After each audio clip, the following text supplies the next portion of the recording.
Hey guys, it's your boy DJ Kenny Reck here. This is my NDE live stream testimony that I did with a good old buddy named Nick. Brother Nick has a great channel named Signs and Wonders. Guys, I need you to go over there. Tell him that DJ Kenny Reck sent you. Subscribe to his channel. I'll leave the link in the description. Enjoy the video. This was a very, very touching testimony I talked about live on his channel the other day. And look out for other live streams. I got two more interviews lined up, probably within the next week or so. So you're going to want to come back and check those out. Yeah, guys, we have a lot going on this year. And I pray that everyone out there is having the best new year. And may God be with you all. Enjoy the video. I know when you said your story as well, it resonates, right? So it's like, Yeah, it's definitely a lot for people that have experienced it. It's every time you tell it, you kind of relive it, right? absolutely. It's pretty emotional sometimes, but thank you for being here, Kenny. So the show has been more started now. So thank you so much for coming, man, and thank you for being willing to share your experience. Everybody, this is my friend Kenny. He's been following the channel for a while. He's had a near-death experience when he was a bit younger, so he's going to share that with us today. If you want to go ahead and just quickly introduce yourself, Kenny, and then we can jump right into your NDE, brother. Sure. My name is Kenny. I'm from Long Island, New York. I had a really horrific experience, NDE, back in the 90s. And, if you want me to start the story, how you want me to go right into it? Yeah, man, whatever you're comfortable. You can just start from the very beginning and try and make it as detailed as visually possible. For I know it's hard sometimes. I had an NDE too, and human words can't really describe it, but just try as best as you can. This is what you saw and what you experienced for everybody watching, and just start at the top, bro, and just take it at your own pace and go as you want. All right. So it started, was the summer, I believe, of 1993. I'm 49 now, so that was when I was a youngin', and I was working at this restaurant, and it was about, I want to say, 11 or probably midnight. All my friends wanted to hang out. They were ready to party. We were going to a house party not too far from where I was working, and yeah, they one of my friends picked me up, and on the way to the party, they're already drinking. So now this is like they must have been partying for hours, and here I am sober, right out of work, and I'm just trying to pound back beers, try to catch up to them. And we get to this party, and I was in, I knew some of the people, and of course, just like every other house party, you're gonna get people that you don't really know. So I tend to hang in my little circle. I'm again trying to drink, smoke, whatever, try to catch up with everyone else. And by the way, I'm also a very spiritual person as well. So I have a keen eye to certain things, and I guess while others may smoke and do their own thing, have fun, I always just had this sense of like always wanting to know my surroundings, and I'd always pick up on little things. But on this particular night, it was just very different, just from the jump. I started getting this weird feeling, like just something wasn't right. And I just thought maybe because I was mingling with people I really didn't know, and the guy that I did know, he was just out and about having a good time. Long story short, I looked to the right, and the girl that had the house that we were all partying at, she was a hairdresser. So she has like she's doing one of the girls' hairs. I remember she has like the comb, whatever. She's doing her own thing. We're looking at each other, smiling. Everything's good. Positive vibes. Everybody's having a good time. I look to the left, and I see these two guys that I never met before, but positive guys. They're always coming up to me, shaking my hand or whatever. So long story short, I'm to myself, and then I just was able to see like the whole area. So right is my friends over here, to the left the people I really don't know. And then I noticed this door, the front door that we came in, was just like it was like if there was a windstorm. That's the only way I can explain it, because we had to go downstairs. This was a basement apartment, and I remember it was like a screen door, one of those screen doors, and it was just flapping, like if the wind was just blowing this thing. And I'm just watching this thing flap, flap, flap, and I'm looking. I'm like, I know I'm not there yet. Like, I was only at this party for a good half hour. I wasn't that, I wasn't that drunk or anything yet. And I'm looking around, and no one else notices this. So then all of a sudden, I noticed that I'm seeing these black shadows coming from in that door, and they're going into people in the party. And when it went into the people in the party, it went to the two closest guys that were right next to me that I really didn't know.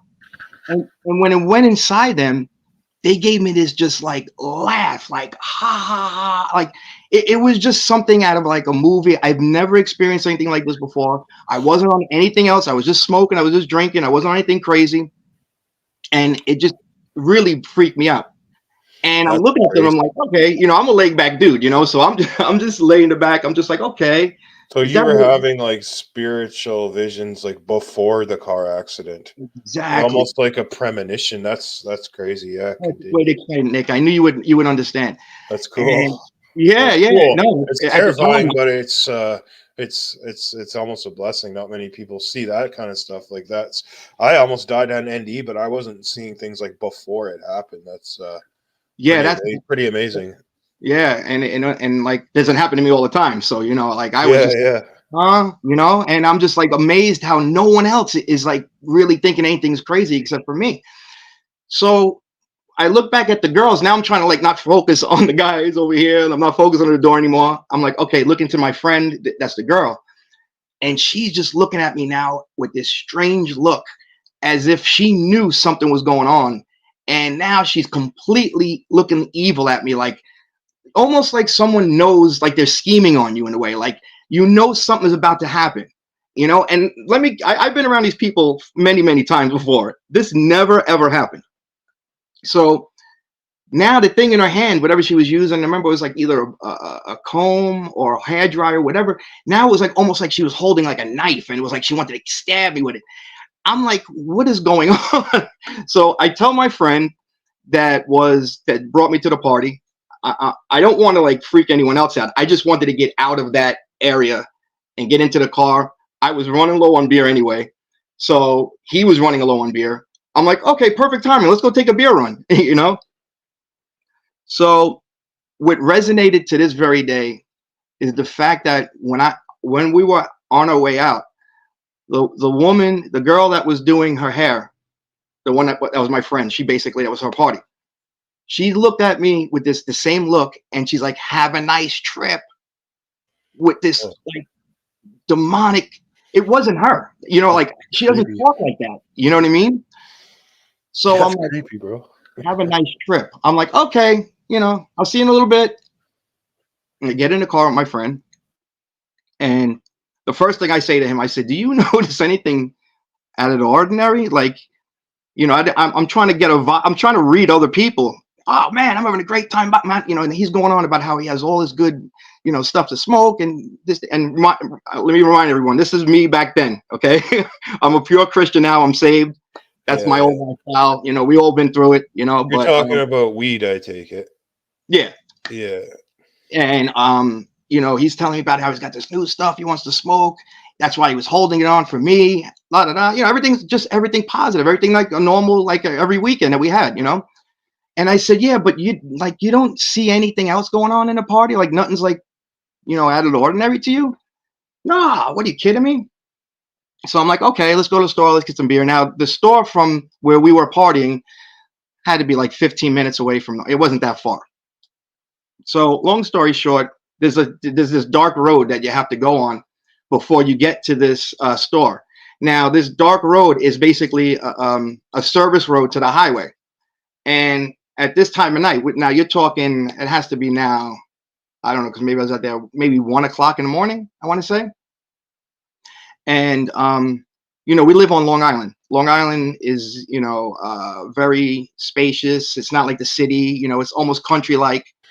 So, at that time, especially the road that we had to take, it was just dark and very gloomy. And so he's having a great time. He's rolling up, and he can't wait to get back to the party and drink. And he throws on the music. It's all loud. We get to this one part, okay, of the road. It has a flashing yellow light, like a caution, because there's an on ramp that comes around, and you basically are these are the cars coming off basically the highway. This was basically the last exit of this highway. So you're ending. So in other words, that light is like cautioning you, letting you know there's people coming from the other side. Don't enter from this side, because where we're driving, it kind of looks like you can make a left right onto the highway, but you actually will be on the other side, the wrong way. Yeah. So I remember seeing that light. I remember everything. And then all of a sudden, while he's listening to the music, now this is loud reggae music from the 90s, so he's, loud as can be. I hear it loud and clear. We passed this light, and all of a sudden, it almost sounded like I just stuck my head underwater. That's the only way I could describe it, because now the sound was muffled. Everything went back to that weird feeling that I had inside the party. And yeah, and all of a sudden that loud music was not loud anymore. Nothing like that has ever happened to you before? Never happened to me before, not at all. Oh, that's crazy, dude. And that's when I was like, what is going on? And I turned back to my friend, and he's driving. I see his face looking this way. Yeah. But then there's a voice coming out of him telling me that this is the devil, okay? And that he's taking my soul to hell because of all the bad things that I did. Wow. I look, and this is the God. I have a Bible here somewhere. I will put my hand on the Bible. This is not me exaggerating. What? No, So I believe you, bro. I know, being based on what you went through, so you can understand, Nick. Yeah, no one would lie about something like this. No way. I mean, oh, and by the way, I want you to understand, I never told this publicly to anybody. Like the only people that, thank you you're for the only sharing one. it. Yeah, thanks for sharing it here today, bro. I appreciate that. Mm-hmm. Absolutely. It's important. I wasn't going to tell my NDE either, but I feel like I had to. Like, it took me a while. I had to process it. Everyone wanted to hear it. But I felt like me and you and people that have been through this experience have had it for a reason. God saved us for a reason and brought us back. And I kind of feel like it's my duty to warn people and tell people, like, look, man, if you don't live your life right, you're going to go to that same place that we almost ended up in.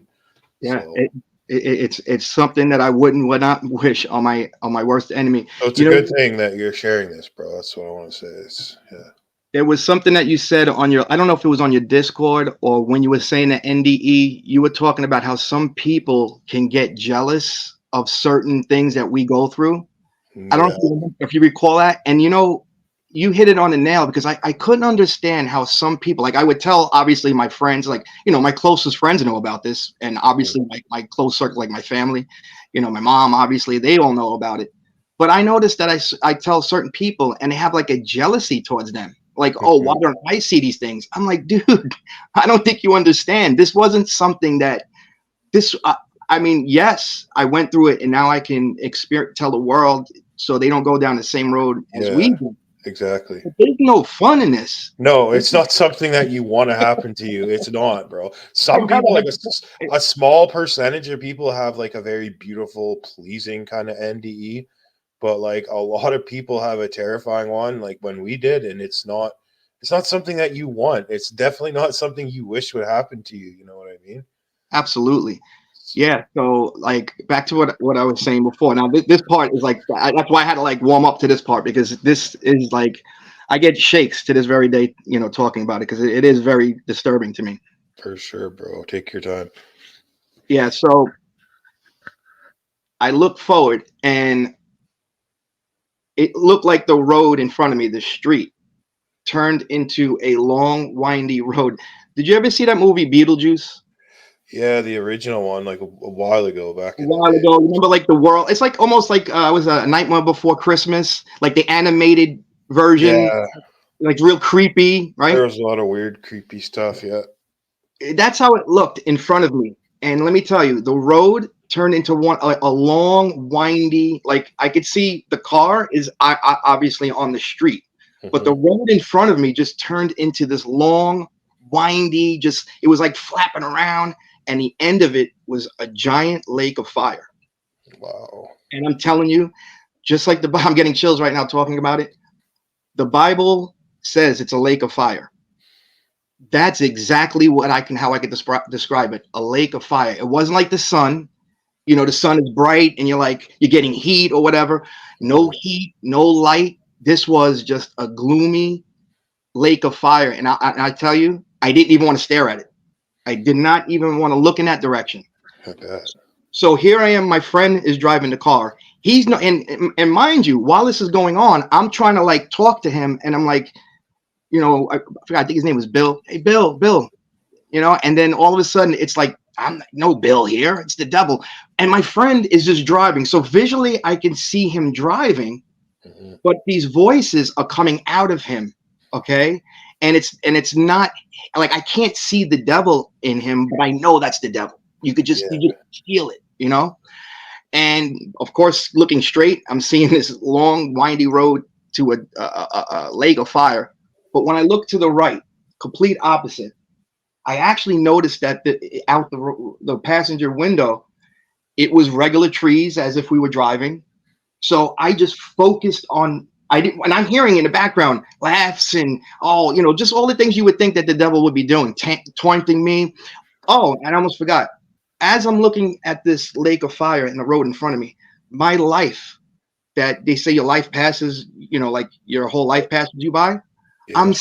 I'm seeing that on both sides. Like instead of seeing the woods like I should be seeing, I'm seeing my life on both sides. Like what I did when I was a kid, all these just things passing by like that. So when I Wow, look, you've seen a lot, bro. You had a real hardcore NDE. I it gives never got to the point of life review.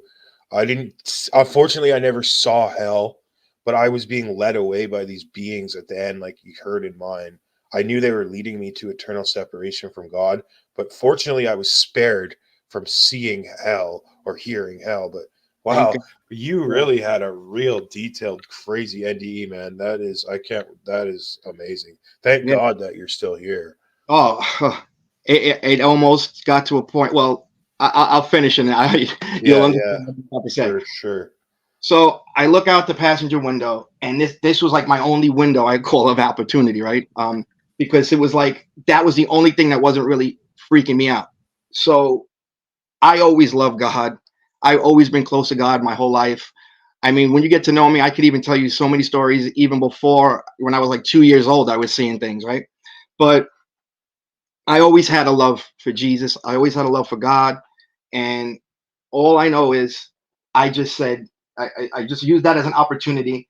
And I said, God, please, I know you would not let the devil take me.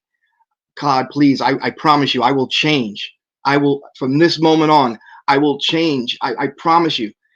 And I'm thinking that, not saying it out aloud, I'm thinking that in my mind.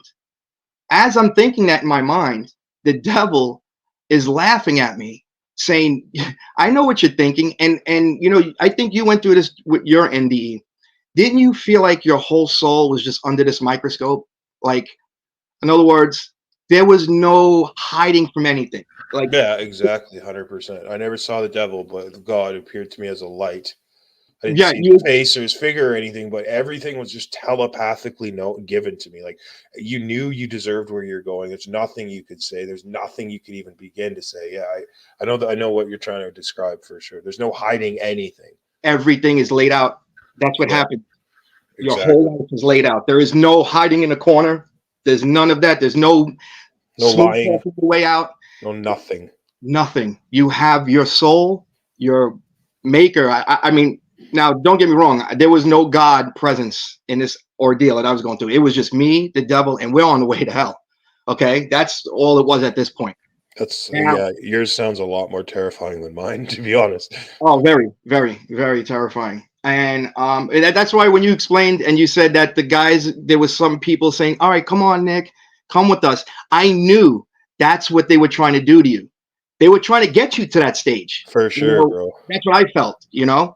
I So figured that thank out. God I you didn't. figured that out before it was too late. Thank God. Amen. Yeah. So I just kept on saying, God, you know, I made mistakes.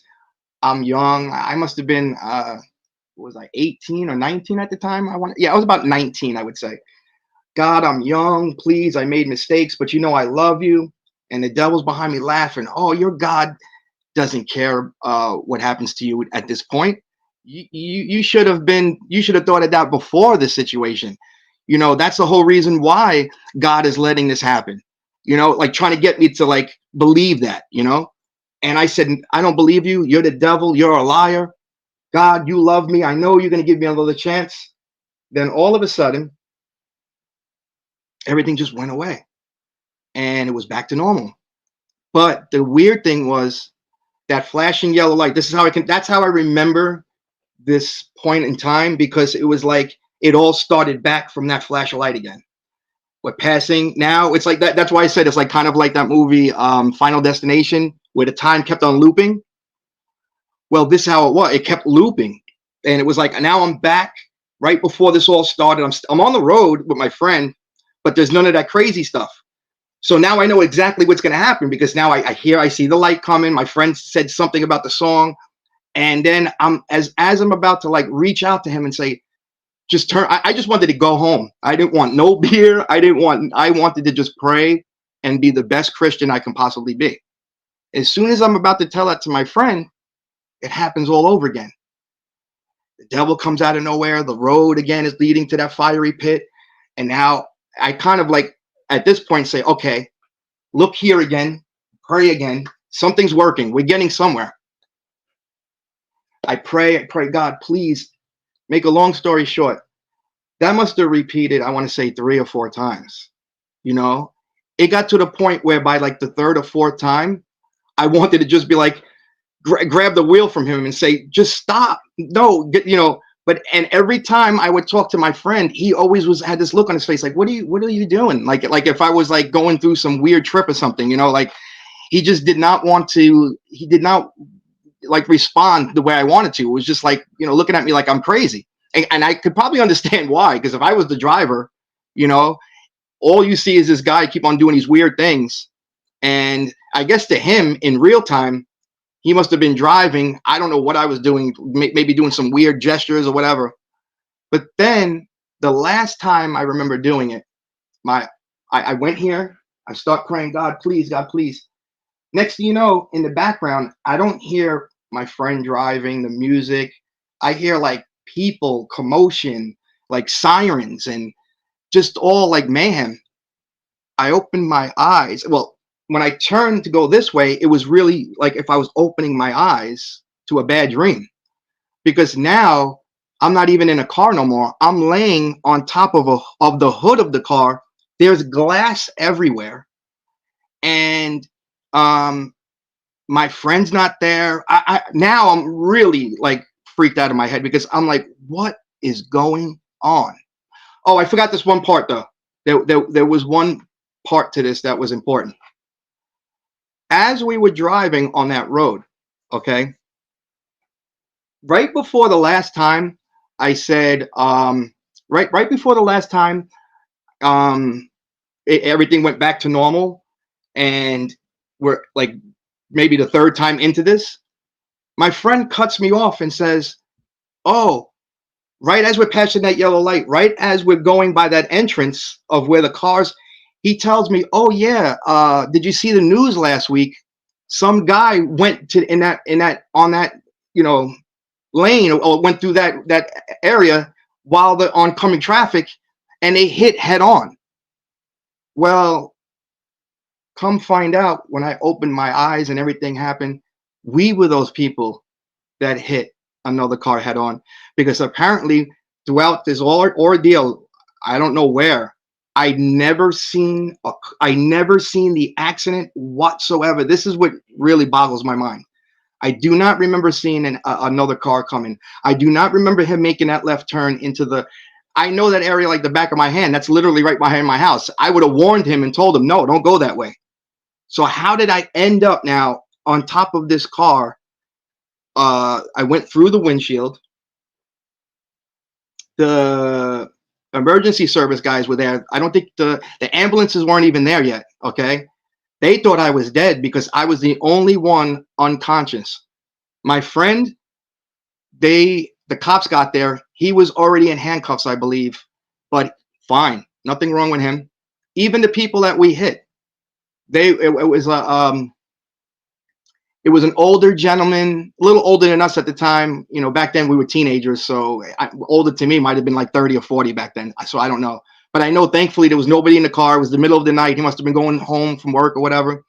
And when he hit, yeah, when he hit that car, he was fine as well. So no one really had any serious injuries except for the fact that I was through the windshield. I didn't have my seatbelt on. Wow. When the people got there, all they see is me through the window. My friend thinks that I'm dead. Okay. He's like, I'm going to jail. I just killed my friend, you know? And the paramedics got there and said, we're coming here. They called it in as if it was like a DOA, a dead on arrival. They were the guys that found me. I think it was who got there first? There was the cops got there, and I believe a fire chief was able to get there first because they were right in the area. The fire chief was literally going on his way to his truck to get a sheet to put over my head because he thought I was dead. That's insane, bro. Yeah, and it's something that obviously you could, that just does not go away, And How long did this whole experience feel like to you when you were going through this NDE? It felt like forever. And I'll be honest with you, if you really do the timeline, it wasn't long at all because I remember I used to work. This is when I worked at Red Lobster. I would get off around 11, sometimes in midnight. And, we would just had a house party hanging out. So we weren't there long. And then you figure I got in the car, was it maybe about 2 hours? I mean, this whole ordeal had to be no longer than 2 hours. I can't see it being past 2 a.m. That's like an eternity, bro. Because my NDE, the whole thing when the doctors were working on me trying to resuscitate me was under 3 minutes. Wow. And to me, it felt like over 3 hours. Wow. I did not know that. Yeah. That whole ordeal was 3 minutes. Yeah, under 3 minutes. I quit breathing for under 3 minutes. But it felt like a lifetime. Like it felt like at least over 3 hours, 3 or 4 hours. Yeah. So if you went through this for like hours in this world, I can only imagine how long it felt like to you. Like, wow. It honestly felt like days. I'm not even lying. It really felt like believe 3 days. I believe it because I've been through it. Mine was only 3 minutes, but it felt like 3 hours. So that's crazy, bro. Wow. And especially the part where, like, when I was saying that, like, the time was looping. Yeah. That time period right there felt like that was the majority of, like, all that other stuff that I talked about, like the stuff at me being at the party, all the creepy stuff that happened during the party. That only felt like minutes, and I think it was only minutes, But the part of the looping, the time looping over and over, that felt like an eternity, because I really felt like I was trapped, and I wasn't going to get out of that. Like I just felt like if I don't pray my way out of this, if God doesn't give me a second chance, something is going to happen where, and it's crazy because that's what I would have thought would have happened. I would have probably been in the paper that there was a fatality. I lost my life on a head-on collision. It's just another statistic, right? Yeah. Another, idiot behind the wheel that's drinking. His friend just lost his life at 19. I mean, I can't tell you how many stories of people that I grew up in. I'm sure, Nick, you probably have just as many, right? Of those things that happen on almost a routine basis. So I would have just been another statistic, another guy in the newspaper, another guy from the neighborhood that everybody used to love and cared about. And now look what happened to me. That's how it would have been, right? Oh yeah, man. God. And thank God I'm here now talking to you. God. Yeah, man, that is something else for sure. Like, wow, I can't believe that. That's a really intense near-death experience, I gotta say, Kenny. And that's awesome that you shared it with everyone. That's wow, man. That's a lot more intense than the one I had. Oh, I don't envy that. That sounds terrifying. Yeah, but obviously we went through it for a reason, and that reason needs to be heard, because if we could save people right now, like just the way Jesus, sacrificed his life for our sins. I believe we can use these stories as a sacrifice for others, because maybe that person might be thinking about getting behind the wheel and drinking, or you never know. There might be a person out there that went to a house party and remembered this story and it was like starting to see those creepy things happening. Maybe that was a warning sign, Um, Yeah, that's insane. Like these, I never see nothing like that. You had like a premonition too. So yeah, and usually if I have stuff like that, I can get an inner gut. Like I always had that inner gut, like my whole life of no, I don't want to go there. Like I can't tell you how many times my friends were like, "Oh, come to my house," and something's telling me, "No, stay right here. You're not going anywhere." I'll hear that voice, like a really sturdy voice, and I'm like, "I'm not going nowhere." What do you mean? That's it. And the next, I hear on the news or somebody tells me that their house just got raided and everybody went to jail because there was a stolen gun or something. Things like that happened, and I thank God got out of those situations thanks to whoever's watching over me. And of course, I give that all to God, all to Jesus. But these things, like or that situation, I didn't get that warning. It was almost like a premonition that needed to happen. I guess that's the only way I could explain it. There was like I guess the only way I can explain it is Jesus, when he was on the cross, right? He had to experience everything. There was nothing taken away. God obviously could have gave him a premonition and said, "Look, this." Well, I mean, there is no premonition. Jesus knew it was going to happen to him. yeah, He knew that these things were going to happen, and he still went through it, knowing. for sure. So I guess that's how I have to look at it. I saw it coming in a way, but I was meant to go through it. And I believe the same thing with you, Nick. I believe you had that experience because you were meant to go through it. And I'll tell you, your experience, even with my experience being more intense than yours, I really got from you. Your testimony was a reminder to me. We need to have these things. It's like almost like a fellowship. We need to go back and forth and Yeah, talk about for these things sure, because bro. they eventually, sometimes even me, I slip up. Yeah, me too. I try not to, but I'm definitely way better since that happened. I've changed my entire life and way of thinking 100% for sure. And what God I bless. got out of mine was like I already told my whole story. Anyone can go on my channel if you want to watch my NDE too. It's under live videos, you'll see it. But what I got, I already told you, was like I was living a lie. Like there's so many people too that are living like that as That's the sad reality of it. There are these so many Christians, people. right? Yeah, these people Yeah, that think, oh, all you got to do is believe in Jesus and you're good. yeah, Well, John no. 3:16, right? They don't get past John 3:16. It's like, yes, God so loved the world. Yeah, he gave his only begotten son. Amen. He did love the world that much, but there's so many verses that people like. And Peter says there's a lot of understandings from a lot of writings from Paul that people who are untaught and unstable, they misunderstand and they twist it as with the Absolutely. rest of the scripture to their own destruction. And it's true, bro. Like you can't just say, oh, I love God, I'm a Christian, and then do and act however you want. That's a lie, bro. That's Absolutely. going to send you to hell. And that's almost sent me to hell because I lived like that for years. Like I Yeah. dedicated a YouTube channel to it and everything. Like when I was dead or almost dead, I almost led away by those two creatures that were trying to lead me away to hell. And I was confused. I was like, well, where's God? Like, where's my family? Like, I thought I was a Christian. Like, well, what's going on here? But You yeah, need, yeah. You need to feel that sense of abandonment, right? Because it's almost like God's way of saying you abandoned him, right? Because that's exactly what was the message sent to me. That's exactly what the devil was telling me. Like yeah, you God have made it not clear. been, yeah, When it you have. happened to me, when he appeared to me as a light and saved my life right before I was injected back in my body, this happened Christmas Day.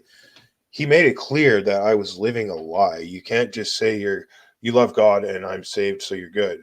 You have Yeah, to follow Jesus' commandments and you have to walk the walk. You can't yeah. just talk the talk. You have to walk the walk, bro. You have to live a Christian life. You can't just say, "Oh, I love Jesus. I'm saved. I'm good. I believe in Jesus." No. Jesus made Or yeah, no, I'm sorry, I didn't mean to cut you off. Or be like the ones that say, I read the Bible every day. I know the verses like the back of my hand, and yet things could happen and you won't even realize what's going on in your life. Like in other words, sometimes I say they're too far in they put their nose in their book, right? But they're not seeing the bigger picture. It's not just the word, it's the fellowship, I just bunch of things that I can name off that makes an entire body of Christ, right? There's not just one thing. You have the head, you have this, you have that. You need all these different, attributes to make up that one body. Yeah. So, you know, um, Well, Jesus is clear, bro. He says, if you love me, you keep my commandments. So, and I must say, we also can't be too how's the word? Because I know some, especially the baby Christians, they tend to get a little thrown off. Like they feel like everything in their lives has to be strictly Jesus. It doesn't have to be like that either. You don't have to be a Jesus freak. You know what I mean? Like I feel like sometimes people may even go too hard on themselves. God knows that we're gonna fall short. God understands. The only one that walked this planet was the only one that walked this planet sin free was Jesus. Guys, real quick before you leave, I just wanted to give you a brief update in regards to what's coming up on my channel. As you guys know, we're coming on to the next day of the 30-day project, which is day 24. You're not going to want to miss 1 second of it. Now, this one is not going to be your typical 11-minute video. It's going to be a good half hour. But I promise you, the content is extremely, extremely important. I talk about something that is going to be very taboo amongst the Christian community, but this is something that God put in my heart a very long time ago. And now I'm finally able to use my platform to talk about it. And guys, don't forget, please go over to Signs and Wonders. Nick is a great guy. He has a great channel. And I will see you guys on the next one. Have a very, very blessed day.